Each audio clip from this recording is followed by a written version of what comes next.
D'abord, l'édito international sur Europe 1. Bonjour Vincent Hervouette. Bonjour Dimitri, bonjour à tous. Alors, vous prenez un peu les devants ce matin, Vincent, à propos de la comparution ce soir de Donald Trump devant le tribunal de Manhattan. Ça met l'Amérique en ébullition. Non, je ne prends pas les devants. Vous avez vu hier le départ de Floride, Incroyable. avec la foule des supporters massés sur les bas-côtés de la route jusqu'à l'aéroport, des supportrices exaltées en tenue de plage, agitant la bannière étoilée, le balai des hélicos des chaînes télévisées qui entretient l'hystérie ambiante, et puis le cortège des 4x4 Oui. aux vitres teintées qui passent, impavide comme un défilé de corbillards. On n'a pas vu le Donald, et il manque la garde républicaine à cheval, mais le dispositif était digne d'un chef d'État en goguette. Trump rentre chez lui, 55 000 policiers sont en alerte à Manhattan.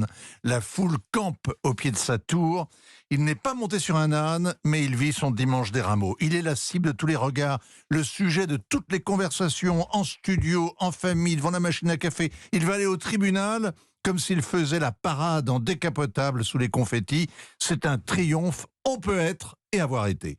Trump Donald, auteur de l'art du deal, l'avait écrit, peu importe ce qu'on dit de vous, tant qu'on parle de vous. Et il a raison, puisqu'il a engrangé 4 millions de dollars en 24 heures en appelant à l'aide ses partisans. Sa popularité a bondi, il met 30 points dans la vue à Ron DeSantis, et le mieux, c'est que Ron DeSantis est obligé, comme tous ses rivaux, de le défendre. Avant, le 4 avril, les Américains célébraient la mort de Martin Luther King. Cette année, c'est la résurrection de Donald Trump. Alors, il a quand même refusé les caméras pendant sa mise en accusation, expliquant que cela porterait atteinte à sa présomption d'innocence. Oui, mais ne ricanez pas parce qu'il est innocent. Il l'est jusqu'à preuve du contraire, et parce que son dossier est aussi douteux que la vertu de Stormy Daniels, la fille qui tournait des films porno. Elle a renoncé pendant la campagne électorale à donner des interviews rémunérées sur sa liaison supposée avec Trump en échange d'un dédommagement de 130 000 dollars versé par l'avocat de Trump.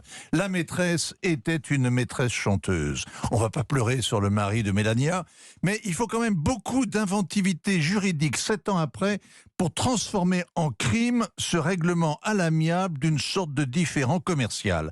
Alvin Bragg est un procureur local, c'est-à-dire élu, c'est-à-dire démocrate. On est à New York.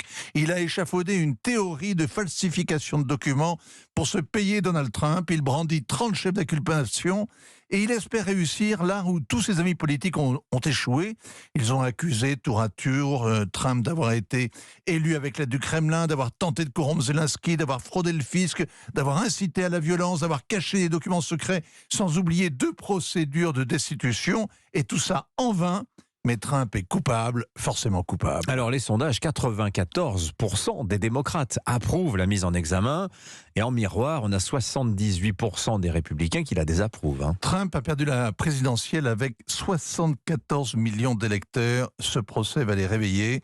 Trump gagnera les primaires, les républicains se vengeront en épinglant Joe Biden, que l'on sait fragile notamment sur la question de la corruption, ce qui devrait d'ailleurs l'inciter à se représenter pour gagner un second round contre Trump et garder son immunité contre les juges. L'Amérique est polarisée, dit-on. En réalité, elle est paralysée. Et la campagne vient tout juste de commencer. Merci beaucoup. Quel feuilleton. Quel feuilleton, exactement. Et nous ne sommes qu'en avril 2023.